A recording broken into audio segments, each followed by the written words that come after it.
Now Mickey Rourke. He's had critically acclaimed roles in films like Diner and 9½ Weeks, but after 30 years of ups and downs, it took his comeback role in the 2008 film The Wrestler, turned him an Oscar nomination, and now the one-time Hollywood bad boy is playing the bad guy in one of the year's biggest blockbusters, Iron Man 2. He's here now. Thanks for coming here.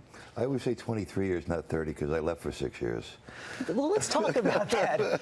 You, right in the middle of your acting career, you go back to boxing. Right. Why? Oh, I think I made the big mistake. I went and bought a big house that I couldn't afford. I just really didn't like myself for having to do movies that I didn't believe in to pay for my lifestyle. So that was and plus I wanted to do the sports one more time before, I was a geriatric, Are you glad you did it?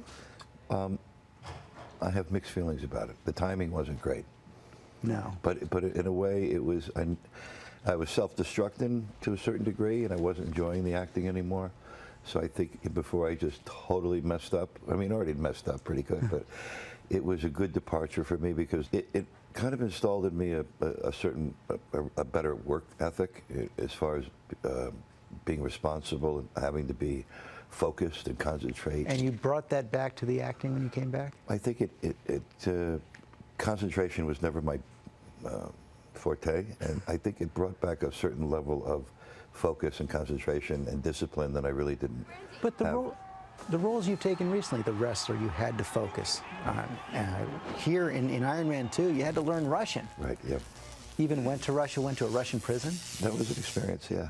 That was, it was part of the research I was doing for the character. I wasn't, the character comes out of a Russian prison, and so I went over there and they were very gracious. They showed me the prison. A prisoner came to my room who was away for a decade or so, and he came up, he disrobed, he showed me all the different kind of tattoos and the meanings of them, which were a lot different than the ink the fellows have over here. Did you get any real tattoos for the movie, or no? No. They covered mine up and put on about 150 other ones.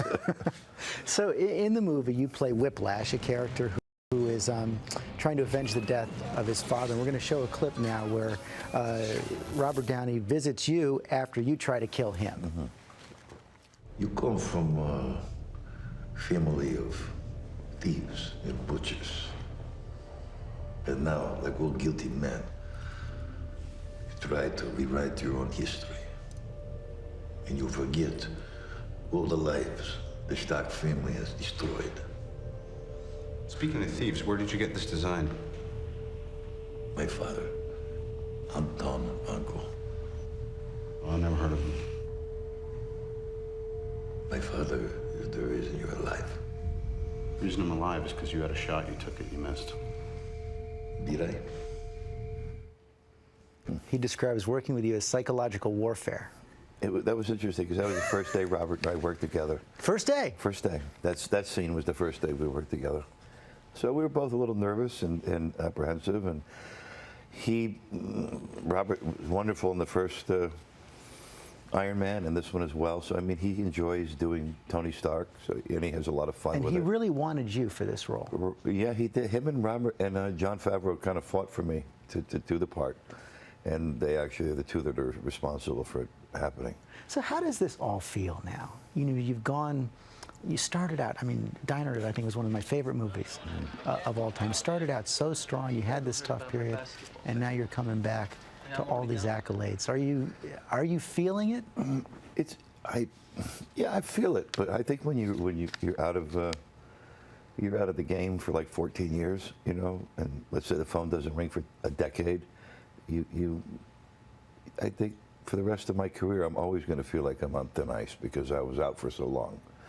And I could mess it all up like that. So it's the one thing I'm not going to do, and it's the same thing with Robert. You're not going to go back and trip over the same rock twice. I mean, only a fool would do that. Well, you're no fool. Congratulations on all your success and good luck. Thank you.